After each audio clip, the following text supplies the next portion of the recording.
Hi friends, ఈరోజు బొబ్బర్ల పప్పుతోని గారెలు చేస్తున్నాం. ఈడో అన్నది చూడండి. బొబ్బర్ల పప్పు తీసుకొచ్చుకొని నానబెట్టుకోవాలి ఒక 5 గంటలు 6 గంటలు. అప్పుడే అన్నది గారెలు మంచిగా వస్తాయండి. ఎంతనంత అంత మంచిగా వస్తాయి. దాంట్లో కావాల్సింది ఆనియన్స్, పచ్చిమిరకాయలు, అల్లం ముక్క కావాలి. అవి మొత్తం కట్ చేసుకొని పెట్టుకోవాలి. పొట్టి తీసుకొని ప్లేట్లోకి ఇట్ట నానిపోవాలి మంచిగా బొబ్బర్ల పప్పు అన్నది. ఇది కడిగి ఒక జల్లిబుట్లోకి వేసి పెట్టుకోవాలి. ఇట్లా జల్లిబుట్లోకి వేయాలి. ఒక మిక్సీ గిన్నె తీసుకొని జల్లిబుట్లోంచి ఎమ్మటే మిక్సీ గిన్నెలు వేసుకొని వక్కలు చెక్కలుగా నూరుకోవాలండి. మెత్తగా కాకండి, ఆయిల్ అనేది బాగుంజిద్ది. ఇట్లా వక్కలు చెక్కలుగా నూరుకోవాలి. రివర్స్లో తిప్పండి మిక్సీని, వక్కలు చెక్కలుగా అయిపోద్ది. ఇలా ఎంత ఉంటే అంత ఒక్కలు చెక్కలు నూరుకోవాలి. మనం కట్ చేసుకొని పెట్టుకున్నవి ఆనియన్స్, పచ్చిమిరకాయలు, అల్లం ముక్క అన్నది మిక్సీ పట్టేసుకోండి. పిల్లలు తినడానికి కూడా బాగుంటుందండి ఇలాగా చేస్తే. డైరెక్ట్గా వేస్తే పిల్లలు తినరు కాబట్టి కొంచెం సాల్ట్ వేసుకొని మిక్సీ పట్టేసుకోండి ఒక్కలు చెక్కలుగా. ఇలాగ పిల్లలకి తలపకుండా పచ్చిమిరకాయలు అన్నది ఇట్లా మిక్సీ పట్టేస్తే కలిసిపోయిద్ది మంచిగా గారెల పప్పులోకి.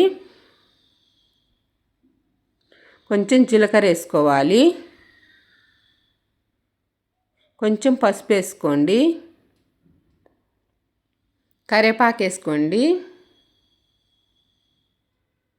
కొత్తిమీర కూడా వేసుకోవాలి.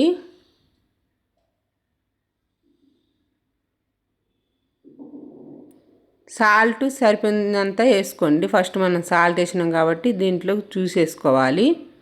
మంచిగా కలపండి.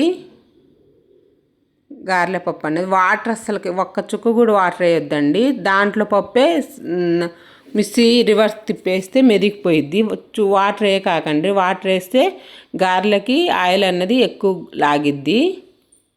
ఇప్పుడు గారెలు ఒక కవర్లో ఆయిల్ పెట్టేసి కవర్ మీద చేసుకోవాలి. ఒక సైడ్ కాలంగానే ఇంకో సైడ్కి తిప్పేయండి గారెల్ని. మంచిగా రెడ్డిగా ఏగనేయండి. అప్పుడే టేస్ట్ అనేది బాగొస్తుందండి. గారెలు మంచిగా ఏగిపోయినాయి 2 వైపులు. తీసేసుకోండి కళాయిలోంచి. మంచిగా ఉంటుందండి గారెలు.